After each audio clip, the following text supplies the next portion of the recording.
This is Dr. Rob Harder with the Nonprofit Leadership Podcast, Making Your World Better. What does it take to be an effective nonprofit leader today?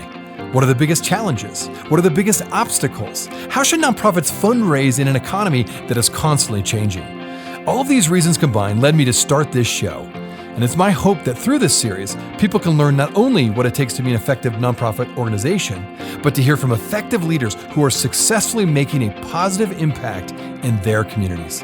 We hope you enjoy the show, as together we hear how they are making their world better.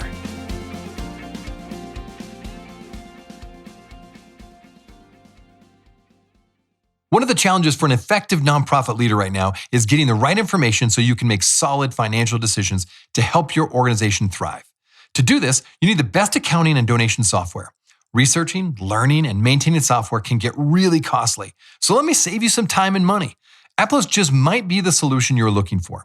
Go to nonprofit.aplos.com to see how it works and get your 15-day free trial. Now, on to the show.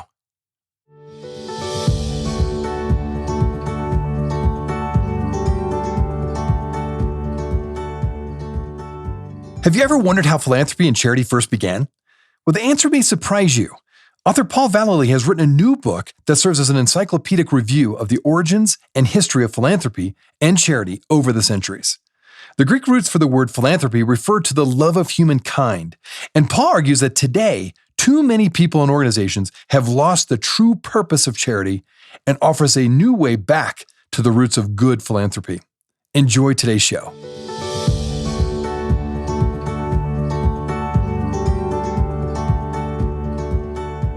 Paul, I so appreciate you taking time to be on the show today. You're the author of a new book entitled Philanthropy, From Aristotle to Zuckerberg. Now, first of all, what prompted you to write this book, and why is it a must-read for nonprofit leaders, not to mention to donors who want to support today's nonprofits?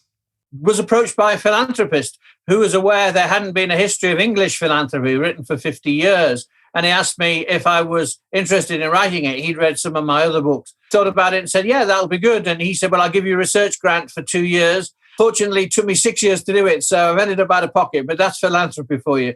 So I started off with this vision of doing English philanthropy, but I quickly realized that you really can't do an isolated thing like that unless you're doing a kind of very academic text, because you've got to find out where philanthropy comes from.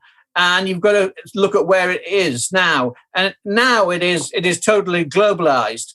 And so it makes no sense to look at English philanthropy. So I broadened it out to look at what in the end is Western philanthropy. It touches on a bit of China and a bit of India and so forth. But basically it's Western philanthropy.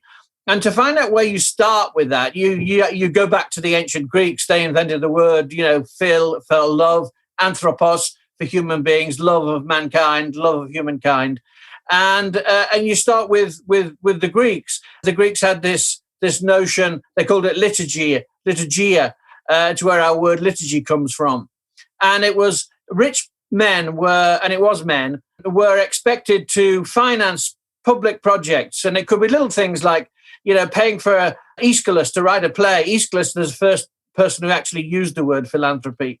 Or sending a team, local from the city to the Olympics or whatever. Or it could be something huge like building a road or an aqueduct or a temple or something like that. And the idea was that you kind of contributed to society in this way. You got your prestige and status from it. The rich vied with one another to outdo their philanthropy. And so it was very much about social cement. It was a way of cementing a society together. So I looked at this. And then I realized that was only half the picture right from the outset. And for the past 2,000 years, there have been two traditions of philanthropy. One is this Greek one, but the other one developed about the same time among the Jewish people in ancient Israel. And that was a much more religious vision that was focused on God had been generous in his creation. And so men and women had a duty to be generous to one another. And it was a duty, not just for the rich, cementing society top down. It was a duty which fell on everybody. And interestingly, in Hebrew, the word for charity, tzedakah, is also the word for justice. So you get that idea that charity and justice are part of the same thing. And this idea that instead of it being a top-down thing, like the the Greek one, it was more two-way. It was you, God, and the community. And everybody in society was expected to take part in this vision. So there you are. You've got these two traditions. And then when you look at the history of philanthropy from then until now, you see those two approaches interleaved, interwoven, alternated, and there have been lots of different things that philanthropy is. And so the message for philanthropists today and nonprofit leaders is to expand your vision of philanthropy. Think about the Greek and the Jewish way. Think about the strengths of each of those and try to come up with a reformulation of philanthropy, which is more about that kind of mutual respect, leaning out and reaching out in partnership to people rather than a top-down saying, I made loads of money from business, so I know what I'm doing and I'll sort your problems out. Philanthropy has another side. So that's in a nutshell, that's the thesis of the book. Well, thanks for that. I didn't realize that. That's fascinating. Well, I wanted to build off your clever title, From Aristotle to Zuckerberg, and by pointing out something that one of my previous guests on the show has shared. He made this startling statement. He shared that today we are living in a time where the greatest transfer of wealth is happening right now. Do you agree with this, first of all? And if so, what does this mean both for today's philanthropists and for nonprofits? Well, I mean, it's all relative. It's the greatest amount of money. Andrew Carnegie, the great American philanthropist, he was the richest man in the world, and he gave away as much, relatively speaking, as anybody is doing today. So you've got to be comparative in your historical periods, and that's one of the virtues of the book is that it explores those kinds of twists and turns. But there's no doubt about it that this is a new, big, major era of philanthropy. The role of it in international life has increased dramatically over the past 2 decades. There's now 250,000 philanthropy foundations, and of them, 75% have been founded in the past 2 decades. So there's been this burgeoning, and between them now, those foundations control more than $1.5 trillion.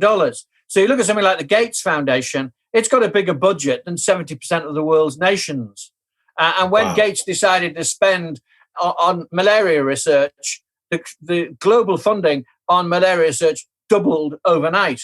So, I mean, philanthropy is now on an epic scale in the modern world, and the wealth and drive and business acumen of tech titans like Bill Gates has brought huge benefits for humankind. But it also has a downside as well, which I explore in the book, and that comes down to the question of, they're giving all this money away, but how wisely has it been spent? All right, excellent. Well, as you reflect on your research and look at today's context, do you think we're heading in the right direction? Or do you think we're heading in a direction that is not so much for the love of humankind, as you mentioned? Both. There are philanthropists who take the top-down approach and say, I know how to sort everything out, and they see situations and people as kind of problems to be solved. And then there are others who enter into a kind of partnership with the people on the ground. And that's the model that I advocate. And you can find examples of both. Or if you look at someone like Bill Gates, he set off with the top-down model, but he's learned over the years that it has to be more complicated than that. And largely, Melinda has been very much a people person. Bill's very tech person, very data-driven. But Melinda understands you can have the best solution to a problem in the world, but it'll make no difference if people don't actually want to adopt it and take it on board. And some philanthropists have gone through this learning process of seeing these two traditions of philanthropy and realizing there are strengths in both. But at the moment, the emphasis has perhaps been too much on the philanthro-capitalist model. Okay, that's great. We're going to get into more of that in just a bit. But before we do, I'm curious, when it comes to your research for this book, what was your biggest surprise from your findings? Well, people suppose that philanthropy is about, transferring money from the rich to the poor. But that is not the case. Only about a fifth of the money donated by big givers goes to the poor. Most of it goes on the arts, sports, teams, cultural pursuits, and a huge amount on education and healthcare. So what you find when you study that is that the rich and the middle classes give to schools and hospitals attended by their own children. And so in a funny way, philanthropy has kind of a benefit to their own elite group. This is true in America. It's also true in the UK. So that idea that philanthropy is a kind of transfer of money, that's not the case. And that was certainly a big surprise to me. Now, one of the terms, Paul, that you use in your book is the term philanthrocapitalists. Explain what you mean by that term, and who are some modern-day philanthrocapitalists that match your definition? It has its seeds in people like Andrew Carnegie, who was the first man to say, let's apply business methods to philanthropy. Let's make philanthropy more business-like.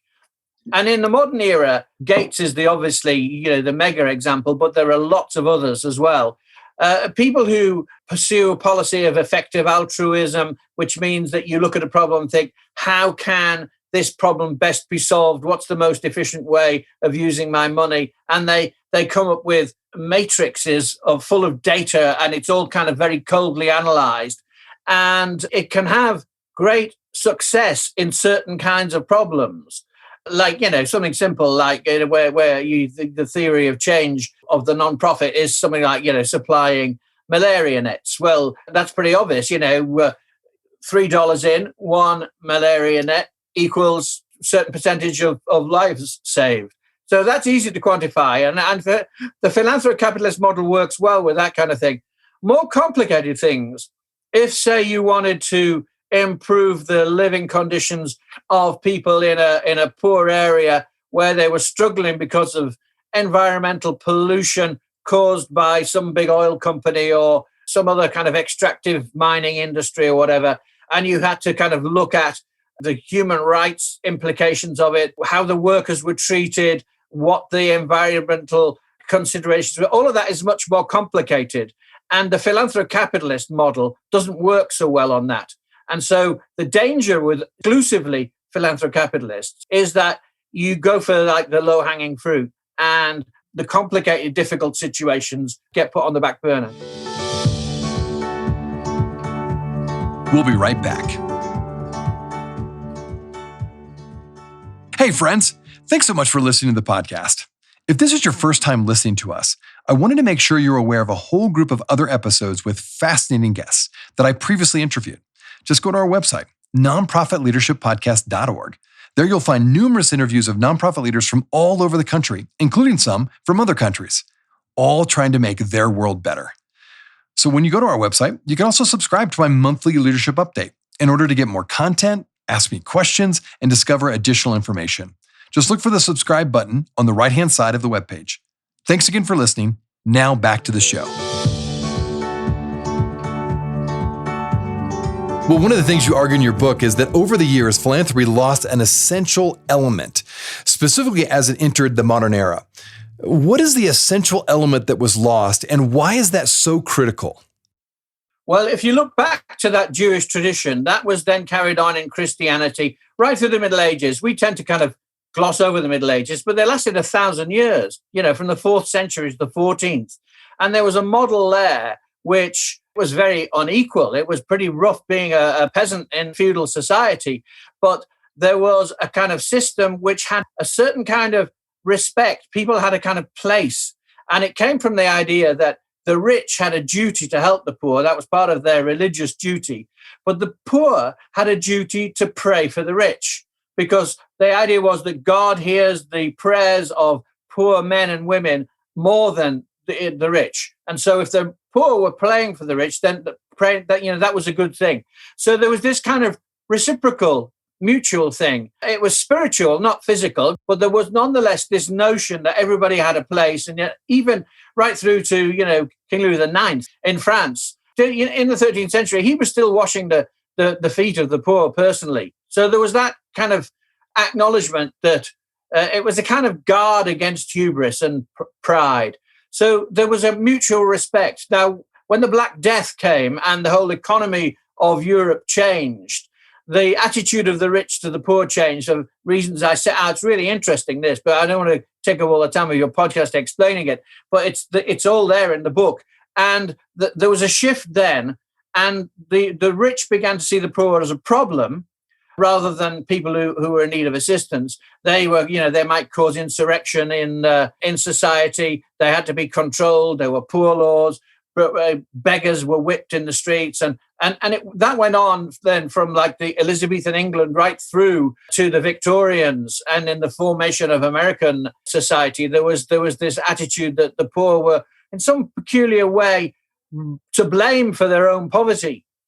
And what my book is trying to do is to say that spiritual dimension of the relationship between the rich and the poor, that's been lost. That's gone because a lot of the world is non-religious now and they discount that. I'm saying that, and I phrase it in the book in a way which is not religious in order to be accessible to the maximum number of people. I say that this kind of spiritual, reciprocal, mutual partnership kind of relationship between the rich and the poor is something that we need to recover. And if we could do that, we will take the strengths of philanthrocapitalism, but temper them with this, it's like marrying the head and the heart, and it's the material and the spiritual, and it's a much more human and holistic vision of philanthropy. Well, that is so interesting. I did not realize that. And you also talk about how and where today's philanthropists can recover this critical element of philanthropy. I wonder if you could talk about how they can recover this, or who are some examples of people that are doing that today, where they're recapturing the spiritual element. Yeah, well, there's an interesting example in the book of the head of the Gates Foundation, Patty Stunsifer. I don't know if that's how you pronounce her name because I've never met her. She was, in charge of this mammoth, mega philanthropic foundation. And she used to look out the window in the headquarters in Washington, D.C. and see this van pull up outside at the same time every day and used to give out food to the homeless people in the park. And she thought, well, I wonder what that is. And she found out about it. She started to give money to it and subscribe to it. And eventually the day came when the newsletter came from the organization and it said, we need a new chief executive. And so she packed up this mega mammoth job and went to work, amongst ordinary poor people, getting her hands dirty. And one of the lessons that she offers is that she listens. She listens to what people want. She doesn't tell them what they need. She listens to what they want. And there are lots of examples. Warren Buffett's son, Peter, and his daughter-in-law, Jennifer, they run something called the Novo Foundation, which for a decade was a great example of marrying the heart and the head and listening to people. They wanted results. They wanted to measure things, but they listened. They understood that the people who are at the sharp end, who are at the receiving end of difficult social situations, often have better ideas about how to get out of it than academics and professionals do. So a lot of it was about listening. I mean, the irony of the Buffett's, the Novo Foundation, is that because a lot of its money was dependent on the profits of Warren Buffett, and they crashed early on in the COVID crisis, the Novo Foundation's now started telling its clients what they ought to do, and it's gone a bit top down instead of being more mutual. So it shows the kind of fragility and the fluidity of these situations, and that philanthropy needs a constant corrective, really. It needs somebody saying, do you remember that story about the beggar boy who used to be paid to stand next to the Roman general when he went through the triumphant arch on his victory march through Rome? And this boy was to stand at his side, and his job was to say, remember, you are but dust, and to dust you will return. So that idea that no matter how great you are, no matter what a fantastic job you're doing in the world, you need a bit of humility. You need someone to remind you. And if you want to help the poor, you should listen to them. Well, a large portion of my audience, Paul, are nonprofit CEOs, executive directors, or development directors, as well as donors, volunteers, board members. What is one of the primary takeaways that you hope nonprofit leaders will gain from your book?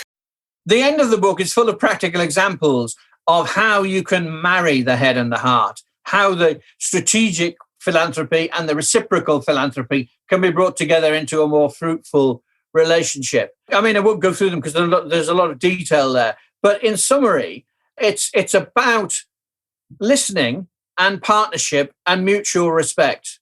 And instead of thinking, I've made all this money, and so I know what's the best way to spend it, you need to think, well, no, maybe I don't know. Maybe I should go and listen first. What I've done in the book is I've given lots of examples of philanthropists who do this and who don't do this. And the idea is that I'm hoping that philanthropists will read it and think, oh, well, maybe I need to just adjust my approach a little in the light of this. Same with the non-profit leaders. They need to ask different things of philanthropists.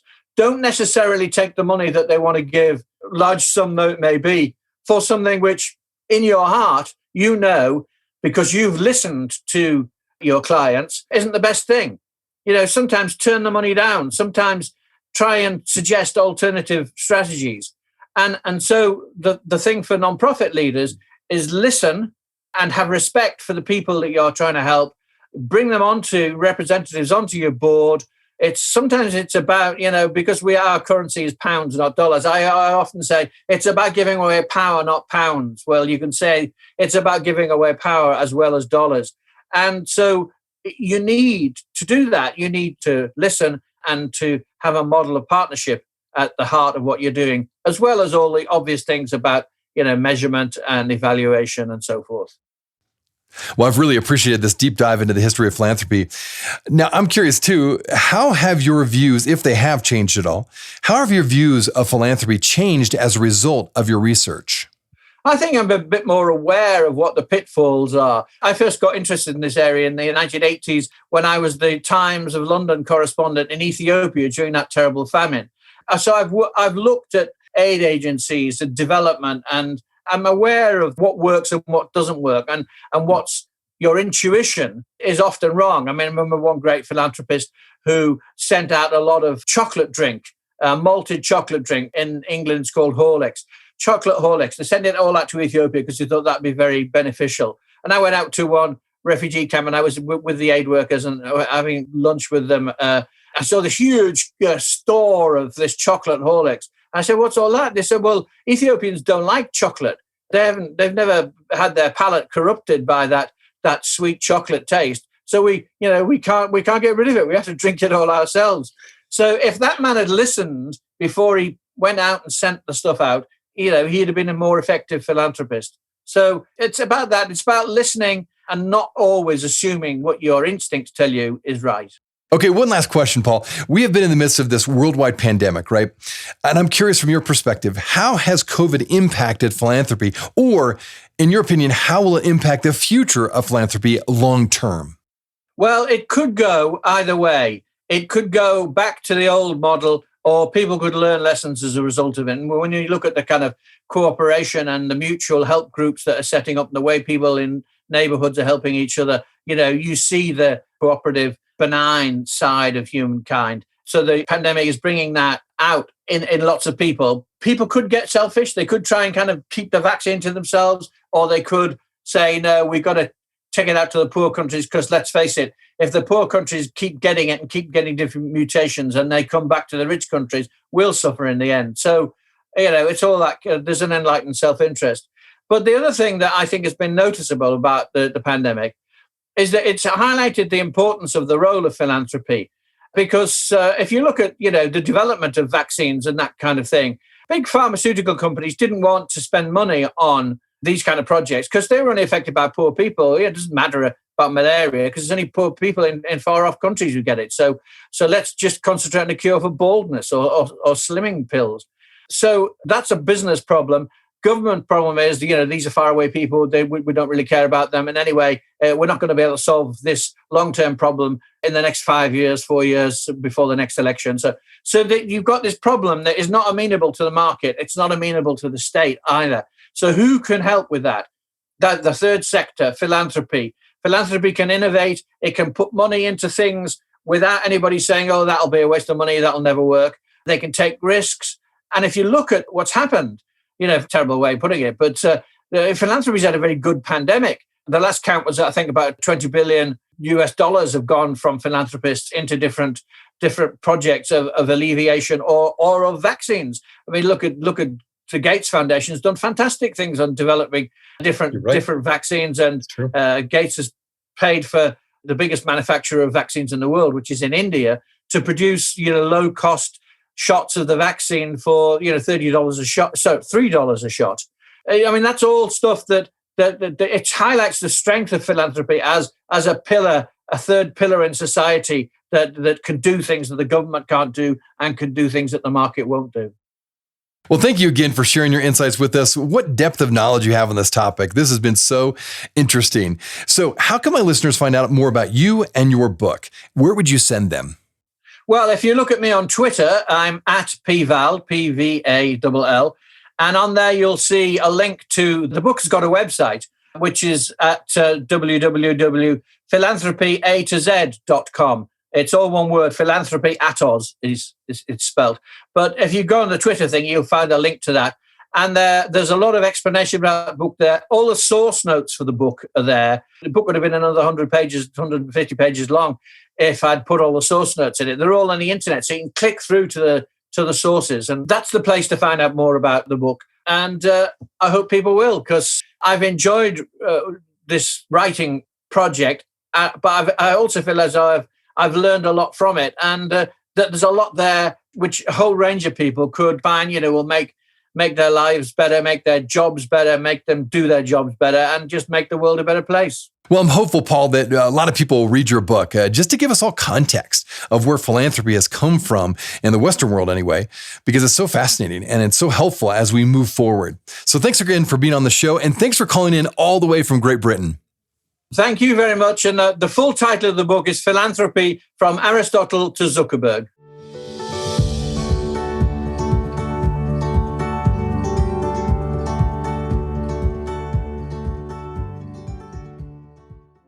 Hey friends, I wanted you to know that this podcast can be found on both iTunes and Spotify. If you're wondering how to find it, just type in the words Nonprofit Leadership Podcast and this podcast should show up. We also encourage you, when you go on iTunes, let us know what you think. Give us a review. Give us a rating. We would love to hear what you think of this podcast, and your feedback will help expand this podcast to get it out to as many people as possible. You can also find other resources and interviews of past guests on my website, nonprofitleadershippodcast.org. Again, that website is nonprofitleadershippodcast.org. Thanks again for listening, and until next time, keep making your world better.